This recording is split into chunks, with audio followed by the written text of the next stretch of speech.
Bueno, buenos días a todos ustedes. ¿Se escucha bien? ¿Ahí está bien?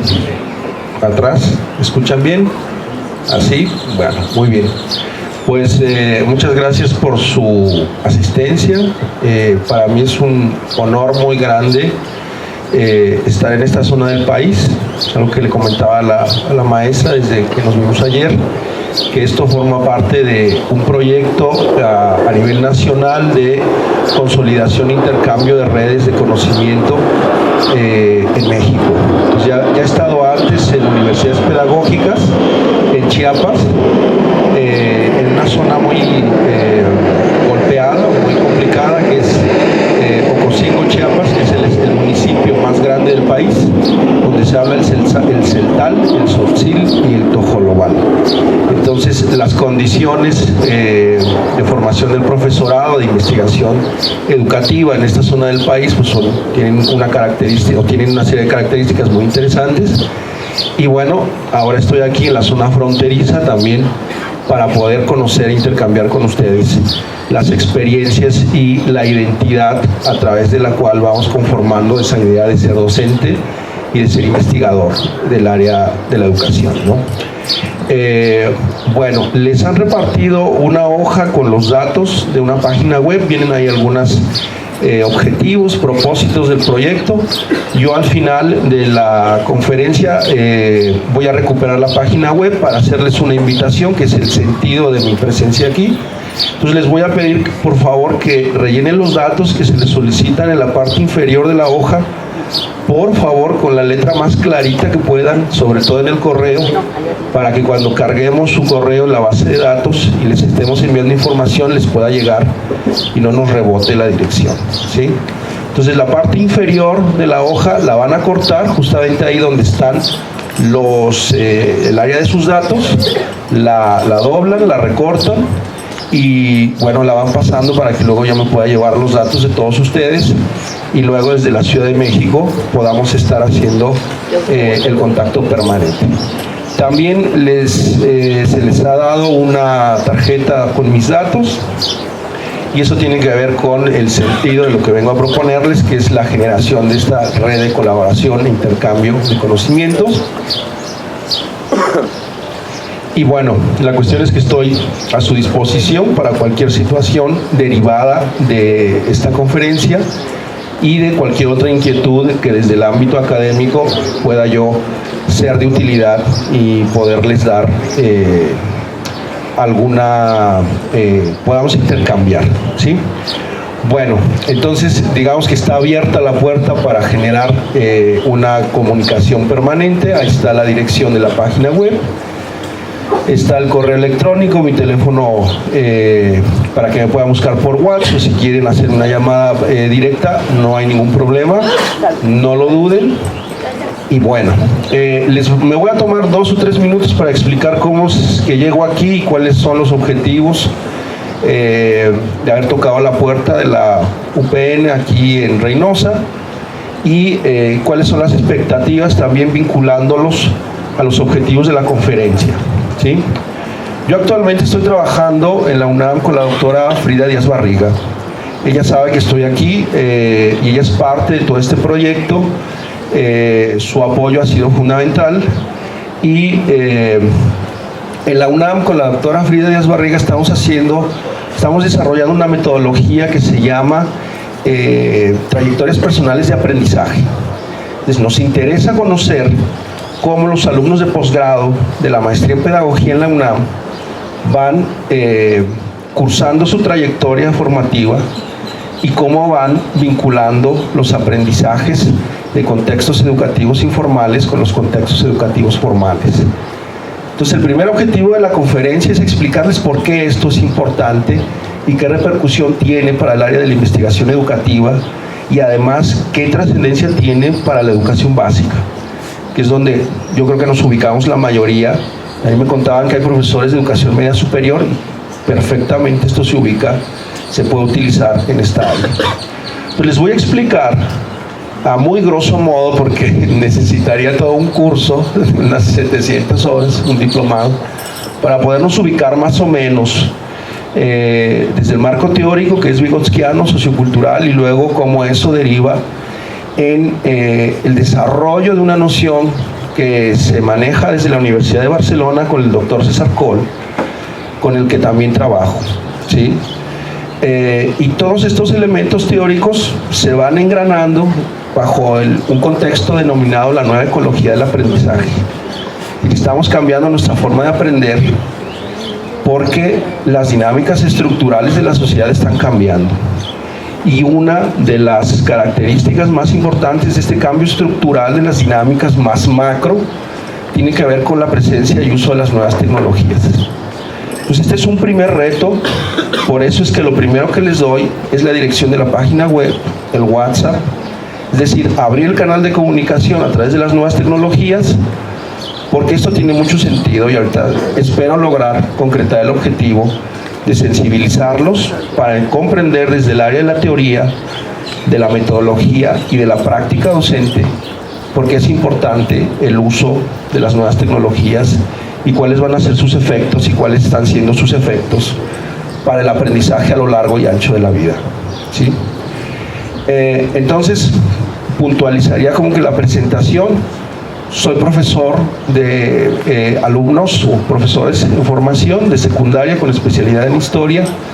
Eso me da mucho gusto y eso realmente me enorgullece. Es la parte de mi currículum que más gusto me da, estar directamente con los alumnos, con los futuros profesores en las escuelas de práctica, planeando, diseñando aprendizajes, construyendo rúbricas y poniendo en práctica todo esto que les estoy diciendo, porque no solamente es un discurso, sino es una práctica que llevamos a cabo y que está teniendo resultados, porque todo este trayecto que les voy a contar a través de la exposición tiene que ver con el desarrollo de un proyecto de investigación muy amplio que tiene varias líneas subespecíficas de investigación y que, bueno, mi presencia aquí deriva de una de ellas, que es la consolidación de redes de intercambio a través de la presencialidad, porque eso es muy importante, o sea, el intercambio cara a cara, y luego la consolidación de dinámicas que puedan extenderse a través del uso de la página web que le estamos indicando en esta en la hoja que les acabamos de dar y en mi tarjeta de presentación, ¿sí?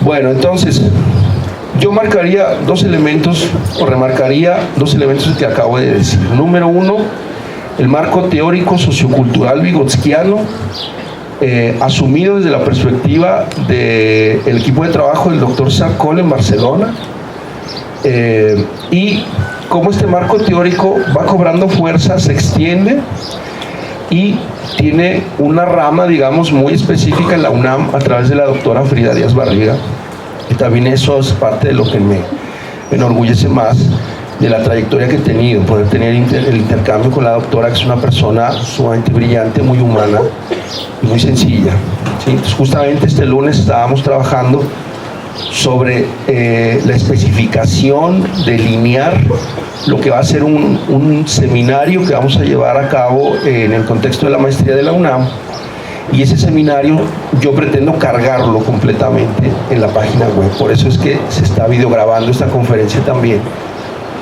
porque desde hace mucho tiempo la práctica del docente tiene que estar ya mediada a través del uso de las nuevas tecnologías.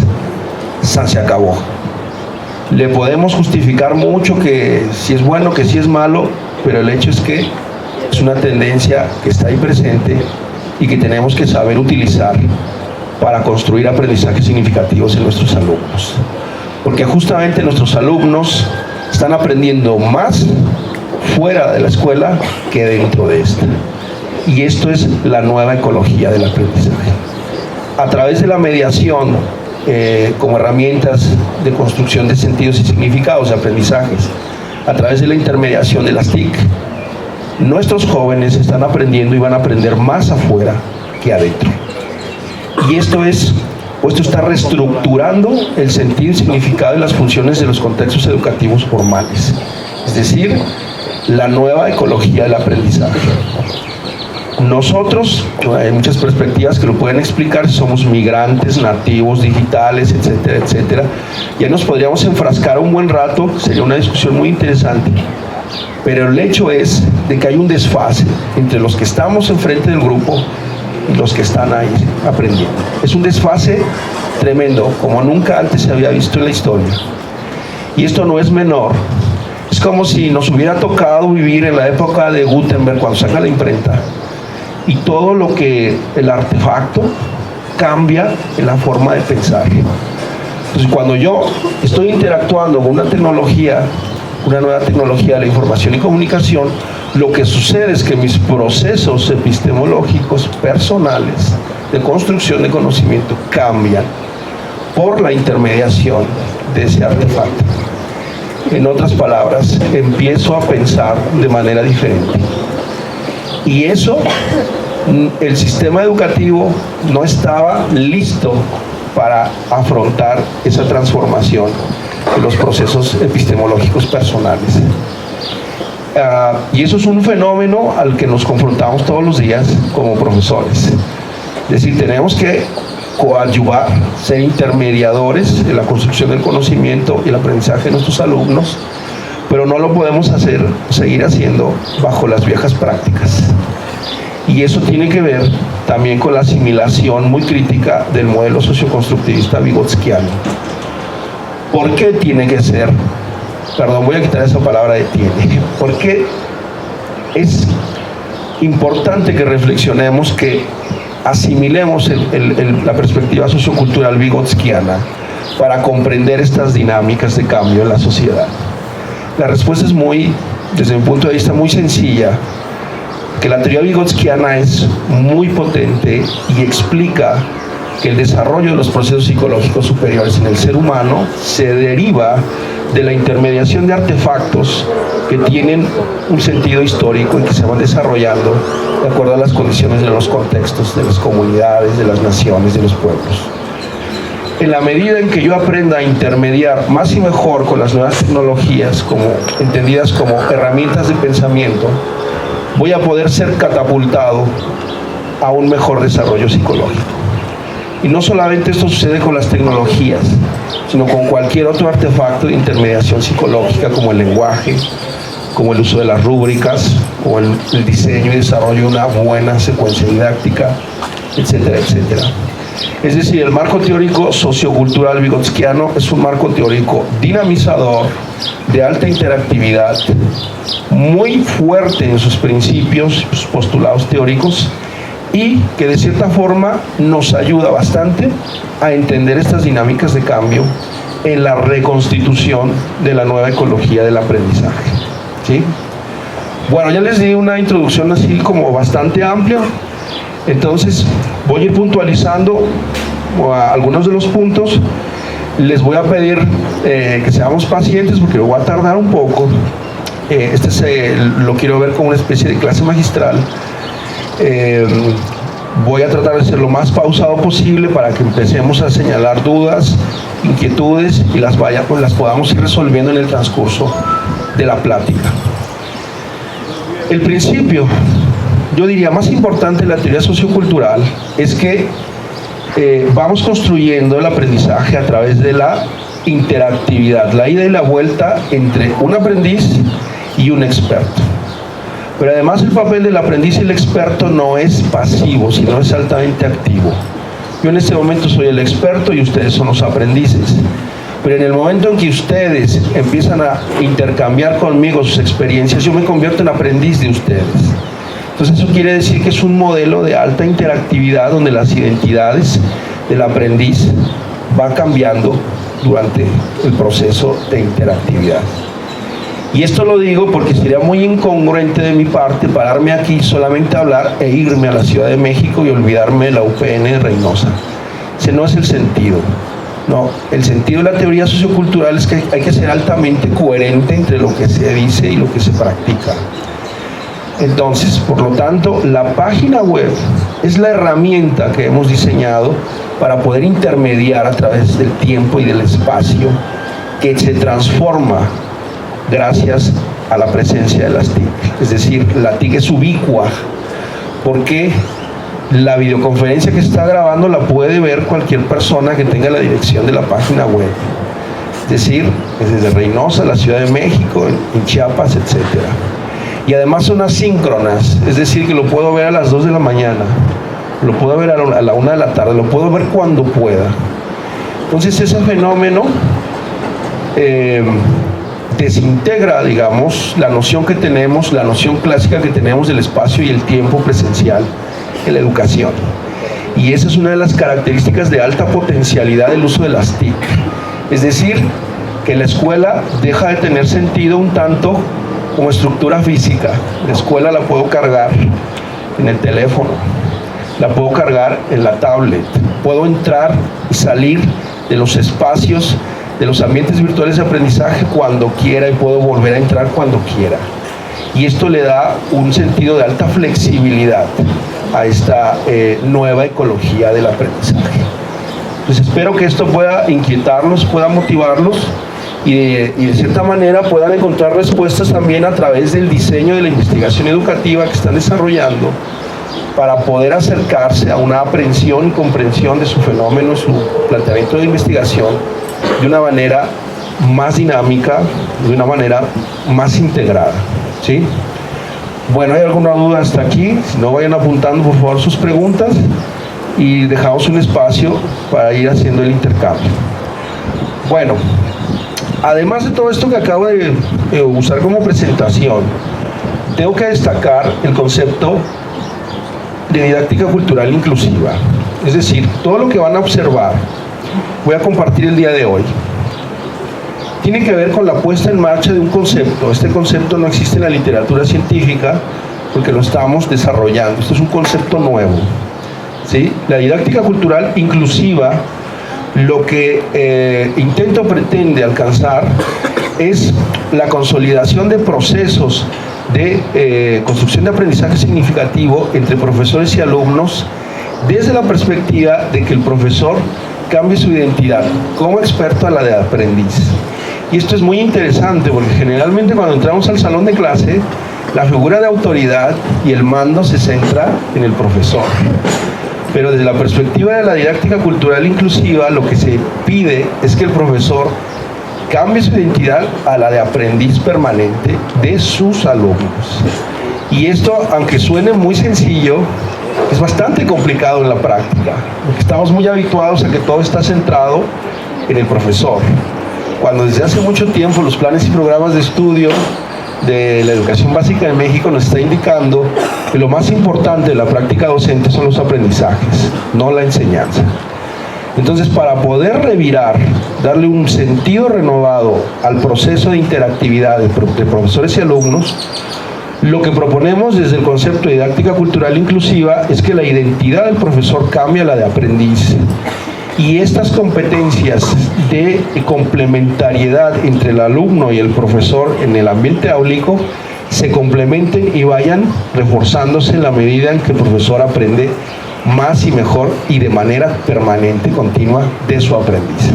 Y eso implica una transformación de la identidad, que tiene que ser plasmada ya en el plano práctico a través del diseño de aprendizajes y de secuencias de actividades de aprendizaje desde la perspectiva sociocultural, donde nuestros alumnos, los aprendices, tengan siempre el protagonismo y vayan desarrollando su devenir psicológico de menos nivel de complejidad en las actividades de aprendizaje a mayor nivel de complejidad, acercándose siempre al desarrollo de competencias que tienen que ver con la autonomía, la autogestión, la proactividad, la independencia. A mí me pasó hace unos meses, cuando estaba yo ahí en la ciudad de Texcoco, estaba dialogando con profesores de educación básica y yo les decía, bueno, es que a través de este diseño de rúbrica, el alumno tiene la posibilidad de evaluarse el 70% de toda la calificación. Y entonces la maestra saltó y me dijo, pero es que el alumno no se sabe evaluar. Bueno, no se sabe evaluar porque no le has enseñado a evaluarse. Y no se sabe evaluar porque desde hace muchos años, desde preescolar, todo está centrado en el profesor, no en el alumno.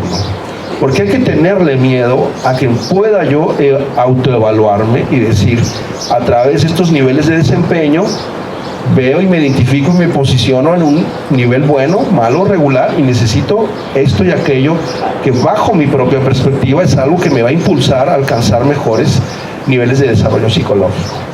¿Eso lo tiene que determinar el profesor? No, porque el profesor no es el que está aprendiendo, es el que va acompañando al alumno en ese proceso. Pero esto que les digo, que suena tan sencillo, llevarlo a la práctica es demasiado complicado. Cuando hemos sido formados desde la escuela normal o desde cualquier otra institución, no solamente las escuelas normales, bajo modelos también muy tradicionalistas, donde todo está centrado en el profesor. Entonces, si hay una nueva ecología del aprendizaje, hay una recomposición en las formas en que construimos el conocimiento en la sociedad, entonces también tiene que haber una reformulación de la formación del profesorado y de los procesos de investigación para comprender lo que está sucediendo con el profesorado. Entonces, eso es lo que implica el concepto de didáctica cultural inclusiva. Bien, pues creo que ya abordé bastante lo que sería el objetivo y el propósito, es decir, hacer una introducción, familiarización de estos procesos, y ese sería el objetivo de la conferencia, a grosso modo. Bien, creo que también ya abordé el concepto de nueva ecología del aprendizaje, lo voy a precisar mejor con otra diapositiva. Y creo que aquí lo que cabría relacionar es esto de continuidades y discontinuidades educativas en la nueva ecología del aprendizaje. Es decir, que en los contextos de educación informal, los aprendizajes que desarrollamos en los contextos de educación informal tienen que ser interconectados a los aprendizajes de los contextos de educación formal. Es decir, estamos aprendiendo todo el tiempo, profesores, y bajo cualquier circunstancia. Y a veces, como decía al principio, aprendemos más y mejor fuera de la escuela que dentro de esta. La pregunta es, ¿qué aprendemos fuera de la escuela para que pueda ser incorporado a los procesos áulicos? Y eso también tiene que ver con una recomposición de cómo estoy llevando a cabo, desarrollando la enseñanza y lo que puedo interconectar con mis alumnos a través de secuencias didácticas enriquecidas, donde aquello que el alumno esté haciendo sea de alto significado para él, en ese momento. Bajo desempeño escolar, disruptividad, bullying, malas calificaciones, desmotivación y una serie de fenómenos que son muy generalizados a lo largo y ancho del sistema educativo en México, responden a que hay un desdibujamiento del sentido educativo. Es decir, el sujeto, cuando llega a la escuela, se pregunta, pero ¿qué diablos estoy haciendo aquí? Aquí estoy perdiendo el tiempo, porque lo que estoy aprendiendo no me sirve. Nosotros como profesores estamos como muy concentrados y clavados en la cuestión curricular, ¿no? Hay que llegar a los objetivos del bloque 1, 2, 3, 4. ¿Y el alumno está realmente aprendiendo lo que necesita? Y aquí hay otro concepto que es el de necesidades de aprendizaje. El alumno tiene necesidades de aprendizaje que tienen que ser satisfechas en la escuela, y va a ser satisfecha en la escuela a través de las posibilidades que genera conectar, continuar, es decir, interconectar los diferentes contextos donde los sujetos aprendemos en una especie de unidad. Es un reto bastante importante, porque si no podemos, a veces nos cuesta trabajo diseñar los aprendizajes esperados desde lo que marca el currículum. Ahora imagínense que ese aprendizaje esperado se transversalice con los aprendizajes que tiene en su identidad estos alumnos. Por ejemplo, los alumnos que hoy escucharon los disparos del narco y que le dan un sentido a esa experiencia y que tiene que ser resuelta y resignificada en el aula, porque para eso estamos. Es decir, el sentido de la educación formal sigue siendo muy importante, pero tiene que extenderse y abrirse, ser poroso a lo que sucede en el exterior. No ignorarlo, sino más bien integrarlo de forma altamente significativa y enriquecida a los procesos de diseño de las actividades de aprendizaje de nuestros alumnos. Y ese es un reto también muy interesante que puede ser abordado desde la investigación educativa para el desarrollo de artefactos de intermediación psicológica que puedan fungir como esos mediadores con nuestros aprendices, con nuestros alumnos, y que puedan ser de alto valor en esa construcción del conocimiento entre un experto y un aprendiz. ¿Vamos bien? ¿Todo bien? Bueno, he ido hablando voy a ir hablando a lo largo de la conferencia de estas 4 temáticas generales, ¿no? La primera, creo que ya he ido abordando, las dinámicas de cambio en la sociedad y el sentido educativo. La segunda es la teoría sociocultural, que va a estar salpicada durante todo el proceso de la conferencia. Luego, lo que tiene que ver con la relación que le podemos encontrar con respecto a la investigación educativa, porque yo comprendo que estamos con profesores que están estudiando una maestría. Entonces la idea es poder aportar algunas ideas metodológicas que pudieran desarrollar, que les pudieran dar pues, más herramientas para poder seguir problematizando sobre aquello que les interesa investigar, ¿sí? Y finalmente las experiencias, que como yo decía desde un principio, tienen que ver con lo que estamos haciendo en la práctica. Porque sería altamente incoherente llegar a presentarme aquí a decir que hay que ser dinámicos y solamente trajer abajo el brazo mi discurso. No, este no es un discurso, es la representación o la explicación de lo que estamos haciendo en la práctica. Y de lo que yo quiero invitarles a participar para que puedan ser integrantes de este proyecto en la página web y puedan desarrollar algunas actividades de aprendizaje que son de acceso libre, porque además trabajo siempre bajo el sentido de no tener objetivos de lucro, más bien todos los procesos que desarrollamos tienen que ver con el intercambio y bajo la idea del reciclaje, es decir, que aquello que yo hago, maestros, el día de hoy va a ser videograbado, va a ser cargado, va a ser reforzado por algunos objetos virtuales de aprendizaje y ustedes tendrán toda la oportunidad de retomar y ahí lo que sea importante, reforzarlo y utilizarlo para sus propias prácticas, siempre y cuando tengamos esa idea del intercambio, es decir, yo tomo de mi compañero para luego regresarle a mis compañeros y poder hacer, gracias maestro, y poder hacer una red de colaboración, intercambio. Pues es algo que también tienen las nuevas tecnologías, que antes no tenía el diseño de materiales físicos, ¿no? Por ejemplo, el periódico mural, que siempre está así todo descolorido y desmayado en las paredes de las primarias o secundarias. Sí, no, le ponemos mucha energía al periódico mural. Digo, es solamente un ejemplo, así puede haber otros tantos. Y el periódico mural se pega, se explica y luego ahí se va marchitando al paso de los días, de las semanas, hasta que llega el conserje y dice, ya, quitar esta cosa, está aquí toda caída, ¿no? Pero ¿qué pasó con los contenidos que se cargaron, que se pusieron en el periódico mural?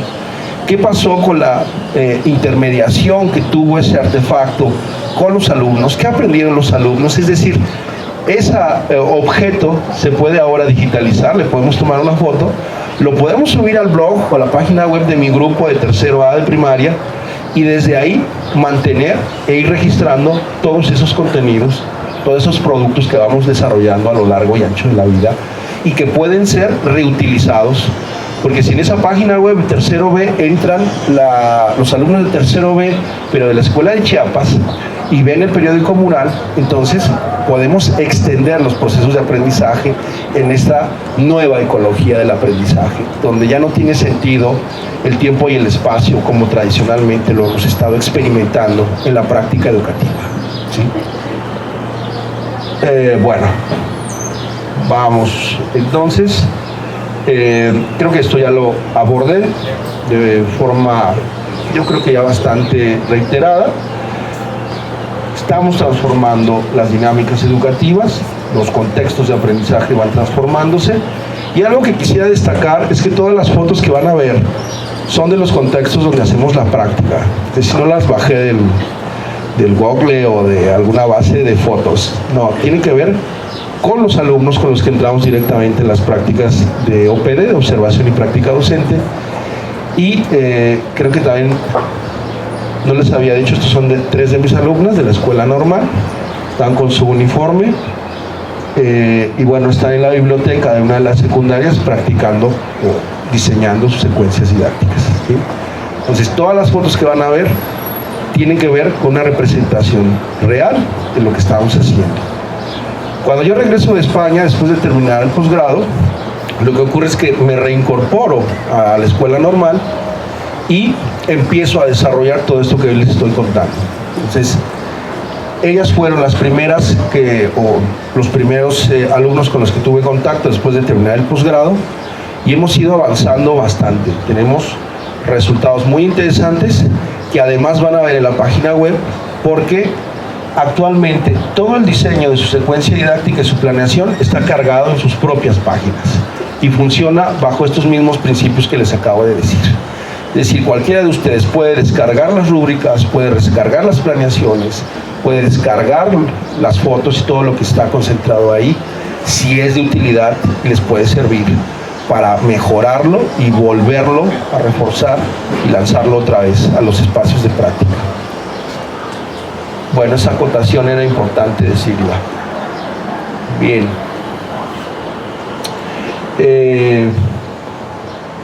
Bueno, creo que ya abordé el primero y el segundo punto. Y creo que este segundo elemento aquí en la diapositiva es muy interesante. En esta nueva ecología del aprendizaje, en la que estamos reestructurando nuestras prácticas de aprendizaje y de enseñanza, hay un elemento muy interesante que está todo el tiempo presente, y es el hecho de que el conocimiento está distribuido y situado en el sistema de actividad humana. Y esto ya es una noción de Vygotsky, el concepto de actividad, que ahorita lo voy a abordar. Pero ¿qué es esto de la distribución y que esté situado? Bueno, una de las características de esta nueva ecología del aprendizaje es que ya no aprendemos todo en un solo lugar y con una misma persona. El conocimiento y la información están constantemente recomponiéndose y extendiéndose. Y eso significa, por ejemplo, voy a poner un ejemplo un tanto cotidiano. A mí me gusta mucho asar carne, pero yo aso carne desde la perspectiva del Estado de México, no de Tamaulipas, por ejemplo. Entonces, para que yo pudiera conocer a un tamaulipeco y me dijera, oye, ¿cómo asas carne? Hace 20 años, pues tal vez, o me lo encontraba por ahí en la calle, lo tendría que ir preguntándole, oye, ¿quién es tamaulipeco? ¿Dónde hay un tamaulipeco para saber cómo hacer carne? Es decir, tener un intercambio con un agente específico de conocimiento hace 20 años era bien difícil. Hoy no. Hoy le pongo asar carne tamaulipeca en algún buscador y van a salir 2 millones de resultados, ¿sí? Es decir, que ahora, con esta aparición de las nuevas tecnologías de la información y la comunicación, el conocimiento está distribuido de una manera muchísimo más intensa que en ningún momento de la historia de la humanidad. Y eso significa que el conocimiento, no hay un conocimiento válido con un solo sentido y significado para todas las personas, sino que ese sentido y significado de ese conocimiento va a ser según las condiciones y características de los contextos. Y eso también es bien interesante, porque lo que aprendo hoy no necesariamente va a ser válido para mañana, porque hay tanto conocimiento y tanta información que todo está cambiando tan rápido, que lo que aprenda hoy en la escuela quizás mañana ya no sirva. Por eso es el debate de las competencias estratégicas, las competencias de aprender a aprender, porque los ciclos de validez del conocimiento son tan fugaces que lo que nos cuestionamos desde la Universidad de Barcelona es qué es más importante, que el alumno aprenda un montón de contenidos o que aprenda a aprender estratégicamente para que a lo largo y ancho de su vida siempre sepa diferenciar el conocimiento que le es útil, significativo y que puede estar aplicando en la resolución de problemas en su vida cotidiana. Entonces eso también remueve mucho la noción clásica de currículum. Pobres niños de primaria, los han visto así, todos torcidos de la espalda, todos cansados, pobres niñitos, ahí van cargando todos los libros de texto gratuito. Ah, porque son gratuitos, sí, pues los 10 kilos que traes ahí son gratuitos, muy bien. Ok, yo no estoy diciendo que los libros de texto no sean válidos, pero no son la única fuente, profesores. Y ese contraste también es crítico en cómo los sujetos vamos construyendo el conocimiento, ¿sí? Es decir, yo ahorita, a través de esto, que ¿qué pesará?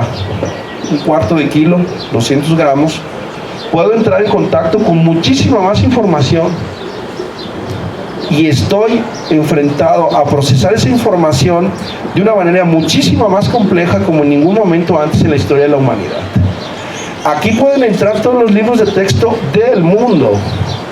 Aquí pueden entrar todas las fuentes de información del mundo. Entonces, eso también hace simbrar lo que tradicionalmente hemos estado acostumbrados a hacer en las prácticas de educación. ¿Sí?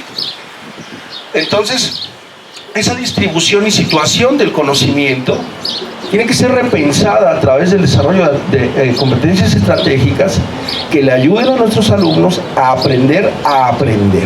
Ese es el sentido que yo le doy a ese concepto de aprender a aprender.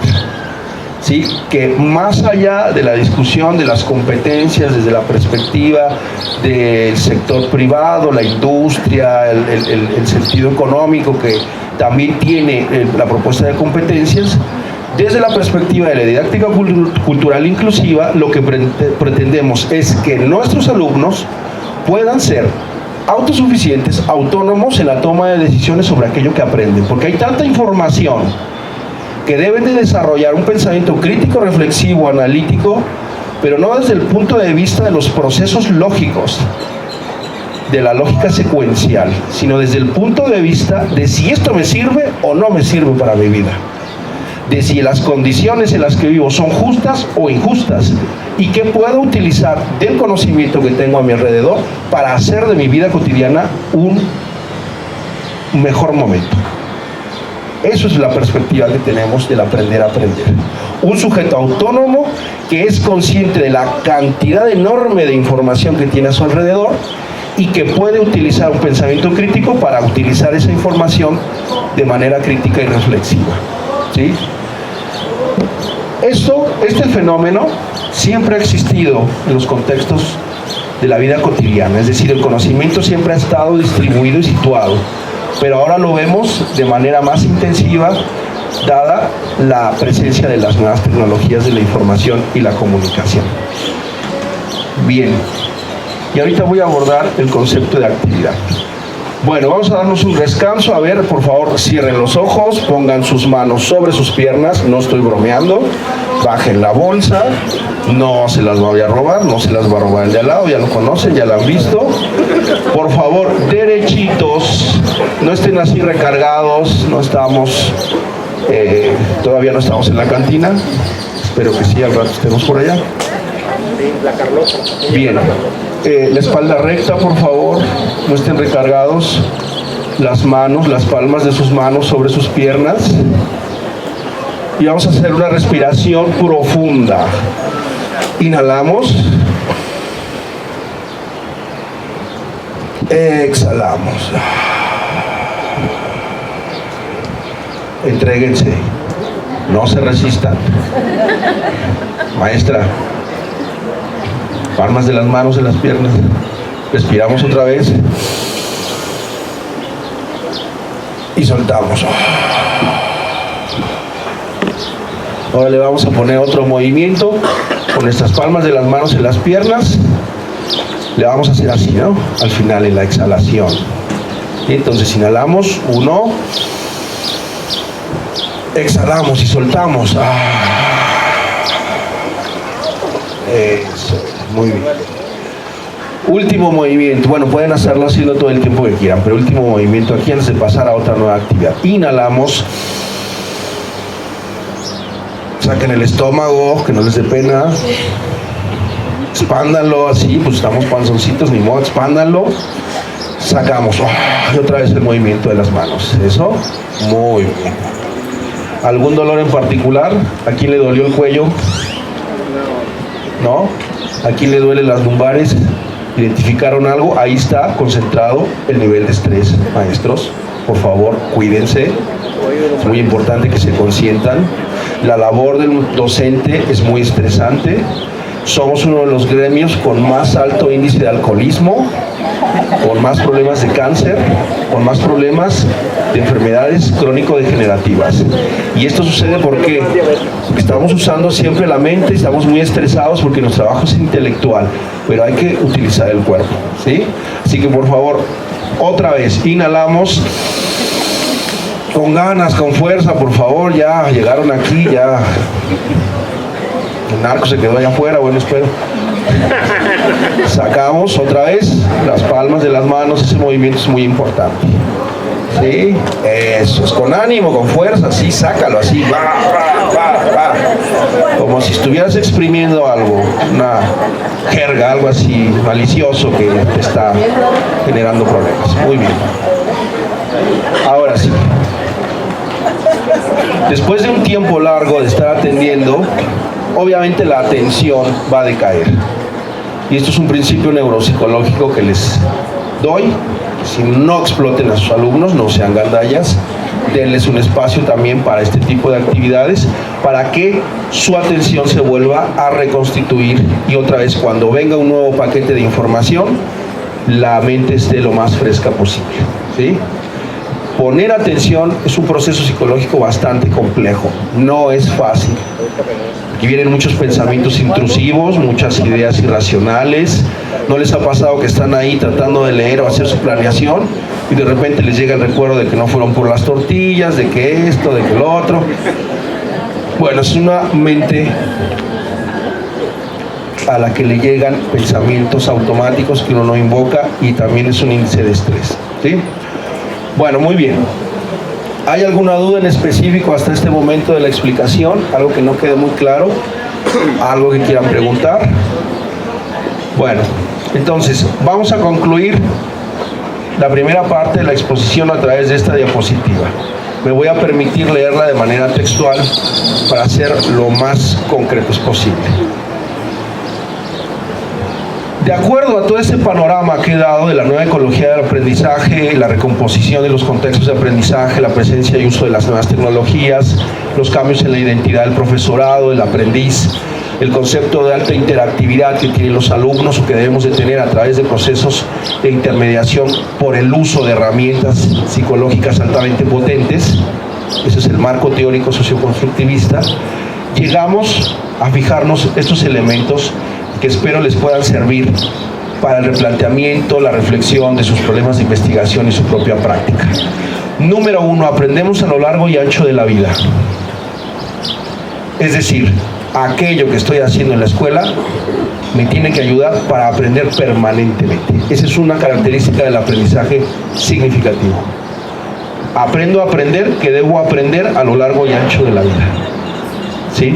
Y que esto me hace altamente estratégico, funcional, flexible. Soy un ser humano que se puede adaptar a cualquier condición y puede resolver cualquier problema.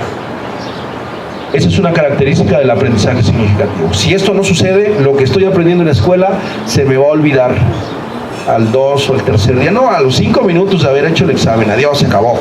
¿Sí? Bien, pero ese no es el aprendizaje que estamos buscando. El aprendizaje que queremos desarrollar y construir es de alto significado, ¿sí? A lo largo y ancho de la vida. Informalización de las oportunidades de aprendizaje. Aprendemos en cualquier tipo de contexto y esos aprendizajes son todos importantes. No todo lo que aprendo en la escuela es importante y tengo que interconectar aquello que estoy aprendiendo en otros contextos para que sea de alto significado. Es decir, la informalización, que no significa que sea informal, de ay, es muy informal, llega tarde, y etcétera. Sino es la informalización de que los contextos de aprendizaje externos a la escuela son muy importantes, ¿sí? C, la importancia de las trayectorias personales de aprendizaje como vía de acceso al conocimiento. Es decir, cada uno de nosotros va dejando una huella de cómo vamos aprendiendo y cómo nos vamos interconectando entre diferentes contextos de aprendizaje. Vamos teniendo una trayectoria personal de aprendizaje. Y eso es algo que les comentaba, estoy haciendo con la doctora Frida y que espero en algunos meses o semanas que en la página web ya estén cargadas algunas cosas para que quede más claro. Pero básicamente es que el profesor o el claustro de profesores seamos conscientes que los alumnos van teniendo una trayectoria individual que se extiende a través de enlaces colaborativos con los contextos de educación formal e informal. Y poder visibilizar esas trayectorias personales de aprendizaje es una vía muy interesante para comprender la utilización, la aplicación, la construcción de esos aprendizajes significativos. D, la adquisición de competencias genéricas y transversales. Esto es algo, les voy a decir un chisme. Cuando estábamos en una clase con el doctor César Coll, Decía, yo cuando era niño me tuve que aprender todos los ríos de España. Y luego se me olvidaron. ¿Yo para qué quería aprenderme todos los ríos de España? Si nada más estoy aquí en esta región y con saber que este es el río Bravo es más que suficiente. Bueno, muy bien. Válido, cuestionable, tenemos que tener una noción de la geografía extendida. Bueno, muy bien. Pero luego me di cuenta que sí podía conocer todos los ríos del mundo. Solamente tengo que ponerle aquí, todos los ríos del mundo, y van a salir. Entonces, el conocimiento específico lo tengo aquí. Lo que necesito es una competencia genérica y transversal para darle sentido a ese conocimiento. San se acabó. Contenido específico está aquí. No enseñemos contenidos específicos, enseñemos competencias estratégicas y transversales para darle sentido a ese conocimiento específico. ¿Para qué quiero saber que hay un río que se llama Bravo aquí?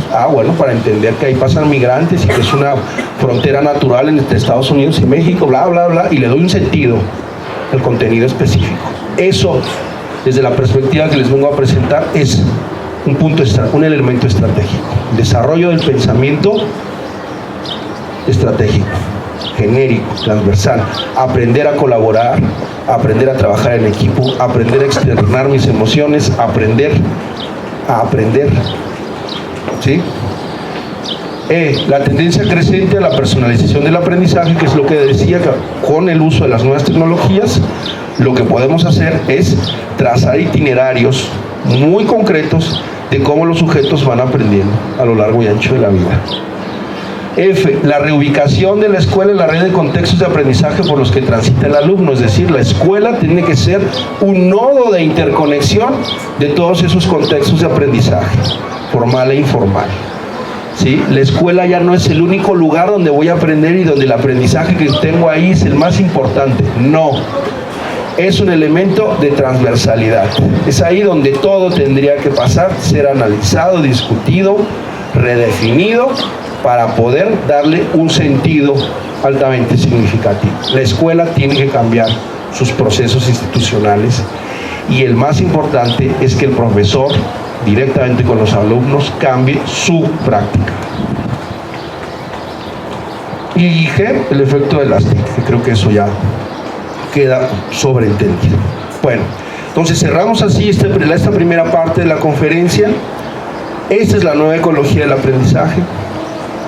Cómo entender la nueva ecología del aprendizaje, cómo abordar nuevos procesos, nuevas prácticas educativas, formativas, la construcción de aprendizajes significativos para los alumnos. La respuesta nosotros la ubicamos en la teoría sociocultural vygotskiana, que no es extraña, la hemos leído desde la universidad, desde la escuela normal, nos es familiar, pero no viene mal volver a reiterar algunos de sus elementos, características más importantes. ¿Sí?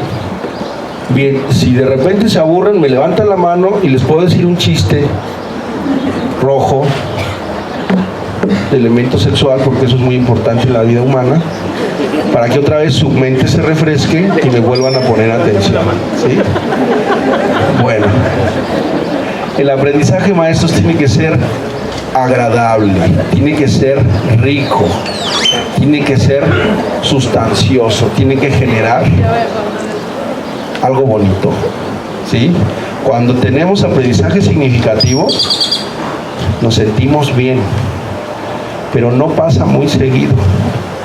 ¿Sí? ¿No les ha pasado que de repente estaban ahí con el libro o haciendo algo y de repente, ¡ay, ya entendí! Y hasta se levantaron y, ¡ay, mira!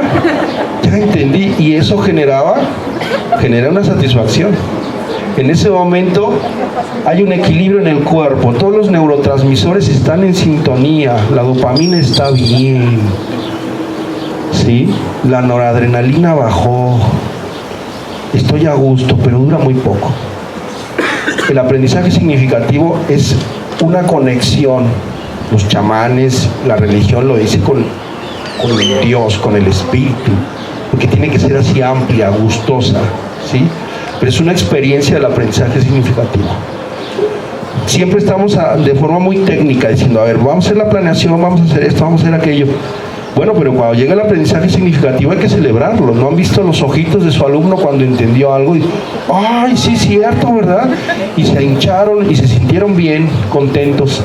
Bien, porque hay un componente emocional muy importante. La escuela no es un lugar para ir a aprender a través del dolor, sino de la perseverancia, la constancia, el repetir y repetir, porque eso es otro componente del aprendizaje significativo. No es rápido. Hay que estarlo repitiendo y repitiendo y repitiendo hasta que de repente se automatizan ciertas operaciones y eso me ayuda a llegar a niveles más complejos de desarrollo del aprendizaje. Por eso es que también cuando nos confrontamos a cantidades curriculares de conocimientos específicos enormes, es imposible aprender toda esa información. No se puede, neurocientíficamente hablando, es una estupidez. Pero como eso responde a un elemento político, pues bueno, creo que los políticos no son muy estratégicos en la toma de decisiones, ¿no? No, ¿por qué seguimos agarrados a los contenidos, a kilos y kilos de contenidos? No, maestros, calma, eso no sirve y no va a servir. Solamente va a seguir frustrando al alumno, lo va a seguir conflictuando y va a llegar al aula así como, ay, el libro de educación cívica, ¿no? ¿Han visto cómo los azotan? ¿No? Y abren así, ¿dónde? ¿Qué? Bueno, muy bien.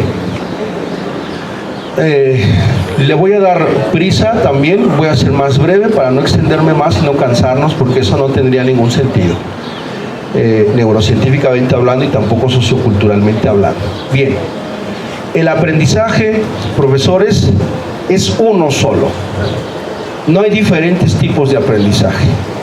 Y eso es también una idea que tenemos muy arraigada y que tenemos que cambiar.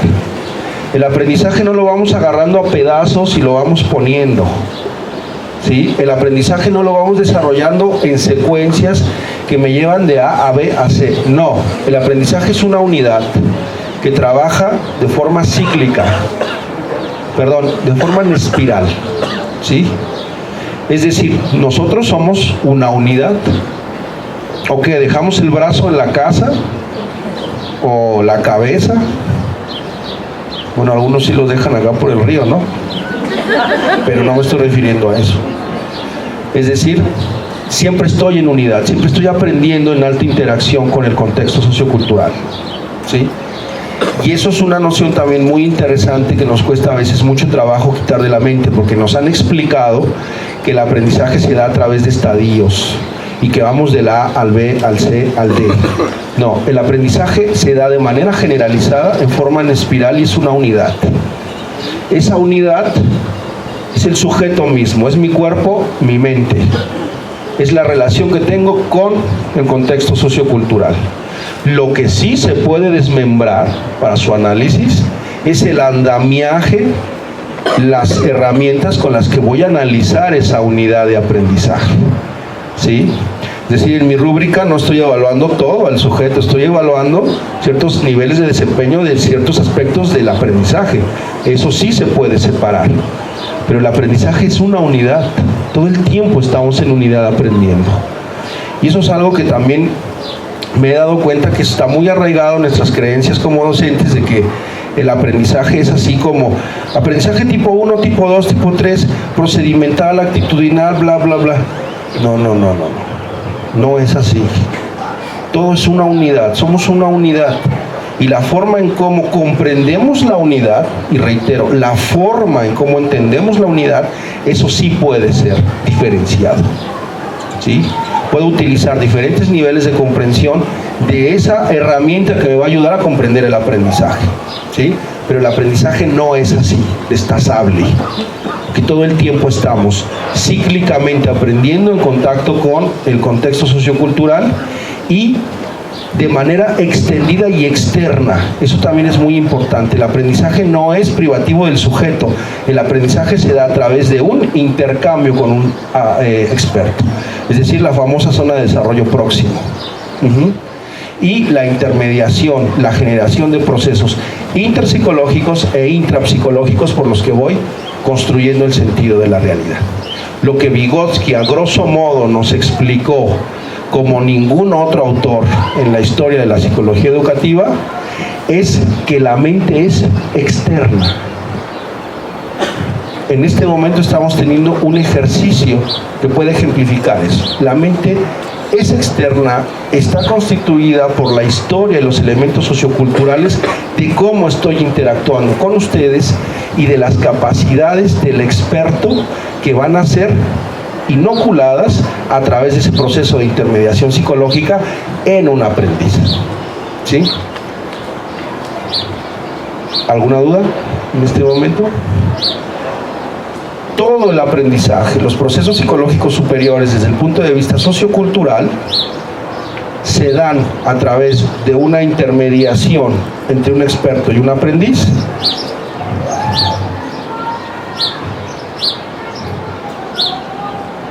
Déjenme pasar.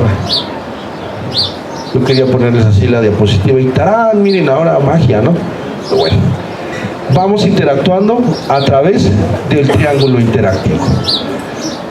Un sujeto, un experto que entra en interacción con un aprendiz, que siempre va a estar mediada esa interacción a través de un mediador, de una herramienta de intermediación psicológica. En este momento yo estoy utilizando estas diapositivas que son una herramienta de intermediación psicológica y además el lenguaje. Pero aquí pueden entrar cualquier tipo de intermediadores. Y en el centro, la actividad. Aquello que hago en la actividad cotidiana, en los diferentes contextos y sistemas de actividad, lo que va a derivar es en el desarrollo de los procesos psicológicos superiores.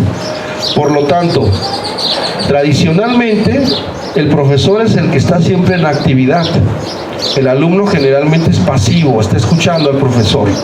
Pero en el momento en que el proceso es bidireccional, empieza a haber la producción de este proceso, de que la intermediación, los procesos interpsicológicos, es decir, lo que ustedes y yo estamos compartiendo, va a constituir el proceso interpsicológico, es decir, el sentido que le empezamos a dar de manera particular a esa interacción. Y eso siempre se da de manera de triángulo, el famoso triángulo interactivo. De aquí podemos analizar cuando una práctica educativa es tradicionalista o es interactiva. Si el profesor es el que está haciendo, el que tiene toda la carga de la actividad, entonces eso significa que el profesor es el que está aprendiendo más que el alumno. Pero cuando la carga de actividad está más balanceada o indicada hacia el alumno, entonces es que el proceso de enseñanza realmente está centrado en el aprendizaje del alumno. Y además, si los intermediadores, si los objetos mediadores en esa relación bidireccional entre un experto y un aprendiz son altamente potentes, entonces los procesos que se desarrollan en los aprendices son todavía más robustos, más fuertes. Pero además, este triángulo interactivo no está solo. Aquí podemos verlo extendido, ¿sí? Yo estoy siempre interactuando con diferentes personas en diferentes contextos de aprendizaje. Este es nuestro modelo de cómo entendemos la nueva ecología del aprendizaje. Esto significa que aprendemos a lo largo de la vida, es decir, ahora somos niños, pero paulatinamente estamos evolucionando y creciendo. Siempre estamos aprendiendo a lo largo, pero también a lo ancho. Lo ancho de la vida significa que ese aprendizaje que no solamente genera en las escuelas está interconectado con cualquier tipo de contexto. Por ejemplo, aquí está la escuela, pero aquí también va a estar la familia, aquí también va a estar el grupo de amigos, y todos esos aprendizajes están interconectados a lo largo y a lo ancho de la vida, ¿sí? A través de las competencias genéricas y transversales que le van a ayudar al sujeto a ir diferenciando la información que le es útil o que no le es útil para la construcción continua y permanente de su aprendizaje. Pero además, esto no es todo. Empezamos hablando del triángulo, de esta primera versión del triángulo interactivo, y es como una imagen muy plana. Aquí le vamos poniendo como una situación más tridimensional, ¿sí? Se extiende. Pero además, este triángulo